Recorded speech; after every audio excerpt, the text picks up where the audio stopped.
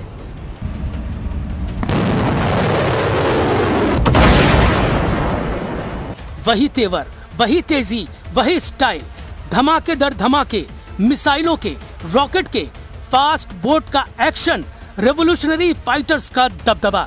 Iran ने अमेरिकी गुरूर को फिर से तोड़ दिया।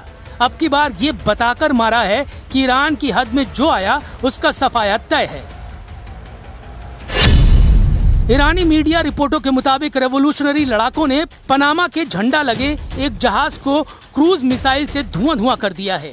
असल में यह कार्गो जहाज अमेरिकी कंपनी MSC सरिस्का V का है, जिसे ओमान के तट पर करीब ईरानी युद्धपोत पर हमले के बदले में ईरान ने मिसाइल से दहलाया है।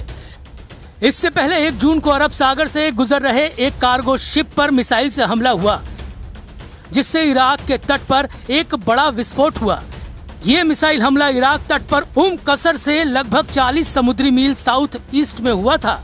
समुद्री सुरक्षा एजेंसी ने बताया कि टक्कर के बाद एक जोरदार विस्फोट हुआ। यूके MTO ने मिसाइल हमले से प्रभावित जहाज की जानकारी साझा नहीं की है। इधर ईरान ने अमेरिका के साथ सभी तरह के संपर्क रोकने की बात कह दी है।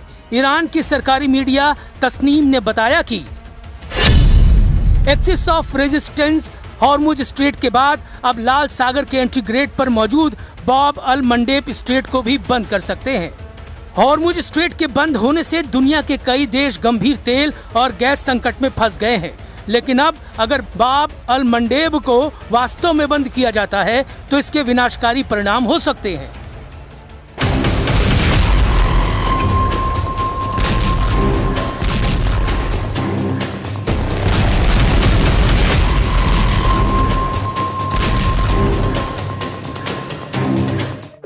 ईरान ने दूसरा ऑयल रूट बंद किया तो हाहाकार मचना तय है, क्योंकि बाब अल मंडेब को गेट ऑफ टीयर्स यानी आंसुओं का द्वार भी कहा जाता है। बाब अल मंडेब एक बेहद संकरा समुद्री रास्ता है जो लाल सागर को अदन की खाड़ी और हिंद महासागर से जोड़ता है। इसके एक तरफ यमन है, दूसरी तरफ अफ्रीका के जिबूती और इरिट्रिया देश हैं।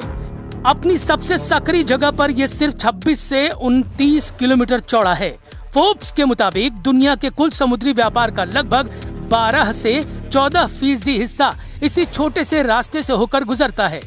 एशिया से यूरोप जाने वाले लगभग सभी कमर्शियल कंटेनर जहाज यहीं से निकलते हैं।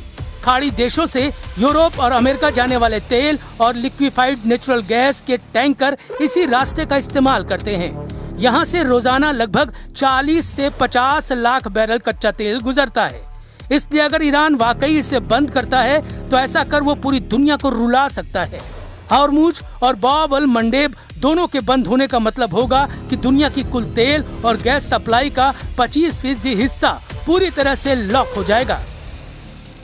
हॉर्मुज स्ट्रेट में ईरान की मंजूरी के बिना घुसना मना है। अब दूसरे तेल गलियारे में बैरियर लगाकर रेवोल्यूशनरी लड़ाके ट्रम्प से बराबरी की डील की मांग कर रहे हैं। ईरान की बारूदी फास्ट बोट पहरेदारी कर रही है। जिस भी जहाज पर शक होता है उसे रेवोल्यूशनरी लड़ाके रॉकेट धमाकों से ब्रेक लगा दे रहे हैं। लेकिन अमेरिका कितनी देर शांत रहेगा? ट्रम्प कब तक युद्ध समझौते का इंतजार करेंगे? क्योंकि लेबनान में ट्रम्प की कही बात सच साबित नहीं हो रही है। बेरूत को इजराइल ढहाने के मिशन को ऑन कर चुका है। ईरान कह रहा है लेबनान में जब तक हमला होगा कोई समझौता नहीं हो सकता।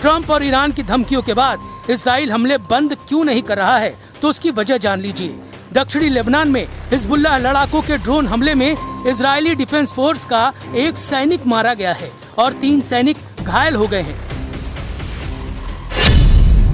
ये हमला ब्यूफोर्ट किले के आसपास की रणनीतिक पहाड़ी पर कब्जा करने के एक दिन बाद हुआ है। मारे गए सैनिक की पहचान 20 साल के स्टाफ सार्जेंट एडम जारफती के तौर पर हुई है, जो इजराइल डिफेंस फोर्स की कमांडो ब्रिगेड की मैगलन यूनिट में तैनात थे।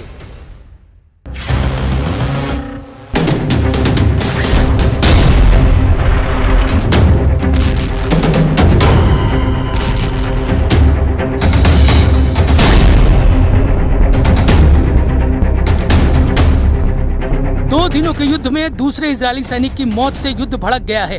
हिजबुल्लाह लड़ाके अब रात में फर्स्ट पर्सन व्यू ड्रोन की बौछार से इजराइल को दहला रहे हैं। इसलिए आईडीएफ ने हिजबुल्लाह आतंकियों को नबाती से खदेड़ना शुरू कर दिया है। इजराइल ने धमकी दी है कि नबाती में रहने वाले लेबनानी नागरिक इलाके को जल्द खाली कर दे। नागरिकों को जहरानी नदी के उत्तर भाग जाने की चेतावनी दी गई है। इजराइल ने दक्षिणी लेबनान में एक बड़ा बफर जोन बना लिया है। ये बफर जोन लेबनान के कुल क्षेत्रफल का लगभग 10% हिस्सा है, जिसकी सीमा इजराइल से लिटानी नदी और भूमध्य सागरीय तट से लेकर सीरियाई सीमा माउंट हार्मोन तक है।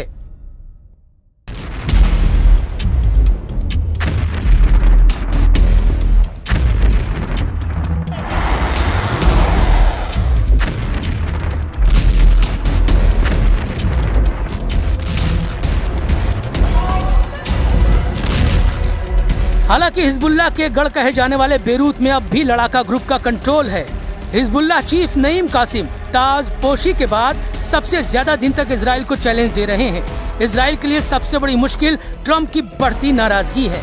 अगर ट्रम्प ने इजराइल का साथ छोड़ा तो युद्ध में नेतन्याहू अकेले पड़ जाएंगे। बिना अमेरिका के इजराइल कितने दिन युद्ध में टिक पाएगा समझना मुश्किल नहीं, क्योंकि अब तो इजराइल के अंदर ही नेतन्याहू का भारी विरोध शुरू हो गया है।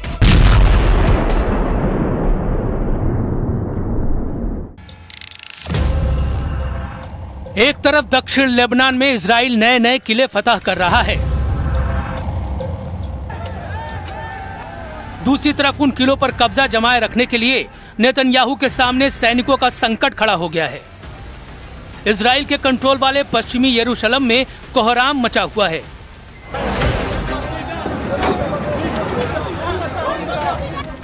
पश्चिमी यरूशलेम में पुलिस बैटन से पीट रही है। ये हंगामा करने वाले हैं हारेदी प्रदर्शनकारी। इन्होंने सेना में भर्ती के खिलाफ मोर्चा खोला हुआ है। हारेदी यहूदियों की रैली नेतन्याहू को बार बार चैलेंज कर रही है।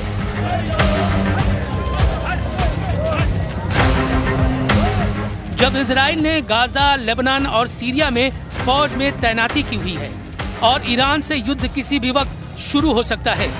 इजराइल की सेना में भर्ती का मुद्दा बहुत गरमाया हुआ है। अनिवार्य सर्विस का विरोध चल रहा है।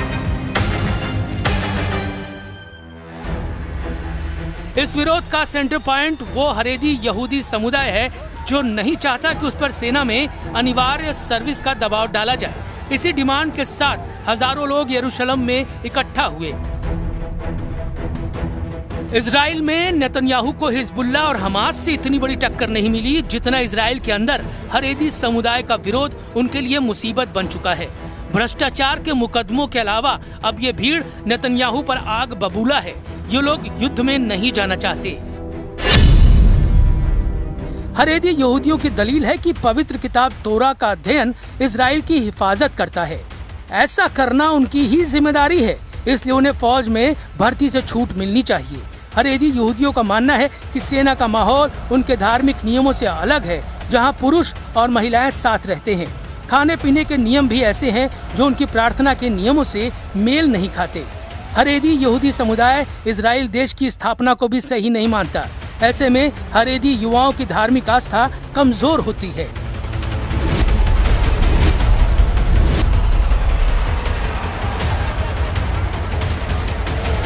अभी तक हारेदी यहूदी समुदाय को सेना में भर्ती से छूट रही है, लेकिन सुप्रीम कोर्ट के आदेश के बाद इसे खत्म किया गया है। नेतन्याहू के गठबंधन वाले साथी भी यही चाहते हैं। ऐसे में नेतन्याहू सरकार से हारेदी समुदाय की टक्कर तेज होती जा रही है, लेकिन नेतन्याहू की दिलेरी से दुश्मन वाकिफ है। फाइटर लीडर कभी भी मुश्किलों से घबराते नहीं। दुश्मनों की भीड़ कितनी ही बड़ी क्यों न हो, इजराइल टकराने से बचता नहीं। इजराइल जमकर लड़ रहा है। फैसला ट्रम्प को करना है कि वो साथ देंगे या नहीं, क्योंकि ये युद्ध इजराइल से ज्यादा उनकी साख का सवाल है।